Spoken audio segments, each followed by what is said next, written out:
दोस्तों कैसे हैं आप? अगर आप भी रुद्राक्ष को धारण करना चाहते हैं, रुद्राक्ष के बारे में जानकारी आपको रखना पसंद है, या फिर आपको लगता है किसी पंडित ने या किसी ज्ञानी आदमी ने आपको बताया है कि भैया रुद्राक्ष का यूज़ करने से, रुद्राक्ष को धारण करने से आपके कष्ट दूर हो जाएंगे, आपकी जो मानसिक तनाव है वो आपका दूर हो जाएगा, आपको शरीर आपका ठीक हो जाएगा, या बहुत सारे ऐसे बेनिफिट्स लोग बताते हैं। लेकिन ये 5 बातें आपको रुद्राक्ष के बारे में पता होनी चाहिए अगर आप रुद्राक्ष को धारण करने के लिए जा रहे हो या आप रुद्राक्ष खरीदने के लिए जा रहे हो। रुद्राक्ष जिसे हम रुद्र का अक्ष कहते हैं, यानी कि रुद्र मैंने भगवान शिव और अक्ष मैंने उनके आंसू, यानी कि भगवान शिव के आंसू से बना हुआ एक बीज माना जाता है रुद्राक्ष को, जो इंडिया, नेपाल, इंडोनेशिया, थाईलैंड जैसे देशों में उत्पन्न होता है, पेड़ पे होता है। और इसके बारे में अगर आपको पूरी जानकारी चाहिए तो हम आपको ले जाकर जहाँ पे उगता है वो सब चीज़ें भी आपको दिखाएंगे, अगर आप इस वीडियो को पसंद करते हैं। रुद्राक्ष जो बेसिकली शिव महापुराण में इसका वर्णन है वो 35 से भी ज़्यादा रुद्राक्ष है, लेकिन जो प्रचलित है, जो प्रचलन में है, वो 1 से लेकर 21 मुखी रुद्राक्ष होते हैं, जिनमें से 5 मुखी रुद्राक्ष कोई भी धारण कर सकता है। हर एक रुद्राक्ष का अपना महत्व है। कुछ रुद्राक्ष ऐसे हैं जिनको धारण करने से आपको मानसिक शांति मिलती है, एकाग्रता मिलती है और शरीर की बीमारियां भी दूर होती है।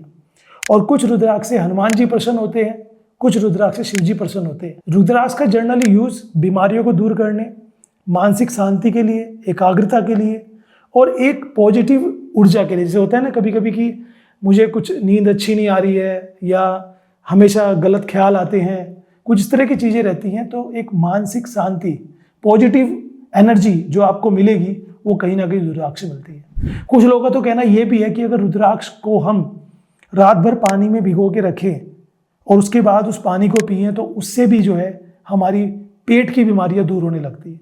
अब इसमें कितनी सच्चाई है ये बात आपको कोई डॉक्टर ही बता सकता है जो साइंटिस्ट हैं और उसके ऊपर रिसर्च की है, क्योंकि तरह तरह की बातें आपको देखने को मिलेंगी।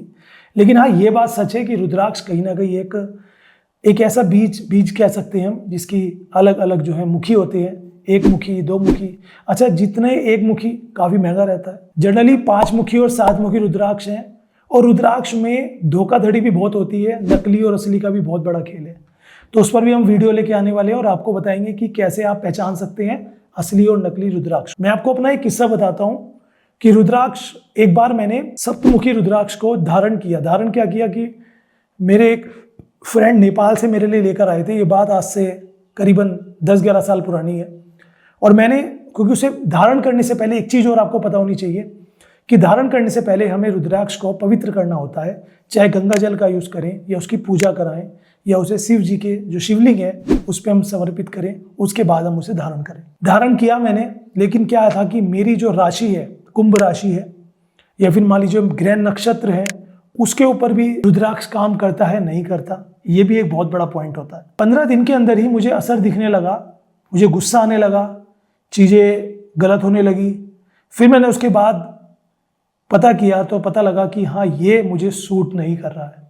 तो मैंने फिर उसको शिवलिंग पर समर्पित किया और उन्हें शिवलिंग पर चढ़ा दिया। बट ये भी सच्चाई है कि इसके फायदे इतने हैं कि आप सोच भी नहीं सकते। अब जैसे 1 मुखी रुद्राक्ष है तो उसको हम कहीं ना कहीं ये कह सकते हैं कि ये आत्मज्ञान के लिए यूज किया जाता है और शिव का प्रतीक माना जाता है।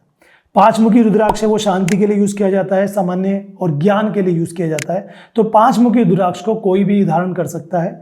धारण करने का जो सही पर्पज है वो है कि आप माला के रूप में अपने गले से कंठ से लगाकर रखें। ये जैसे शिव जी रखते हैं तो वो एक बहुत बड़ा माना जाता है।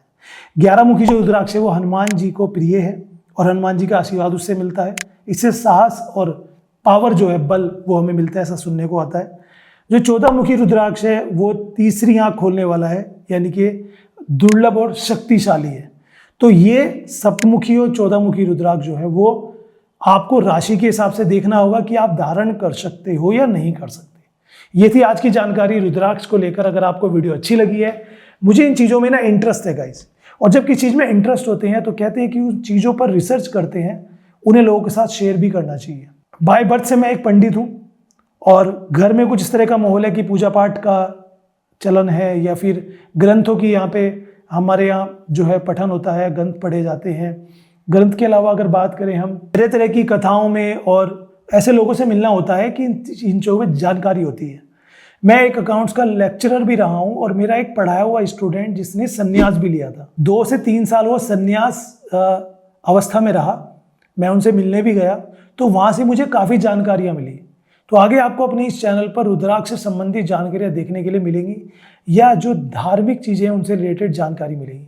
क्या आप इंटरेस्टेड हैं इन चीज़ों के लिए? मुझे कमेंट करके और अपना जो भी आपका हो, मतलब आप निगेटिव कमेंट भी कर सकते हैं, पॉजिटिव भी कर सकते हैं, लाइक भी कर सकते हैं, डिसलाइक भी कर सकते हैं, ये आपकी अपनी समझ है। लेकिन मुझे अच्छा लगा कि मैं इन चीज़ों के बारे में शेयर करूं और अच्छी अच्छी जानकारी आपके साथ साझा करूं। अगर आपको वीडियो अच्छी लगी है तो कमेंट करके बताइए।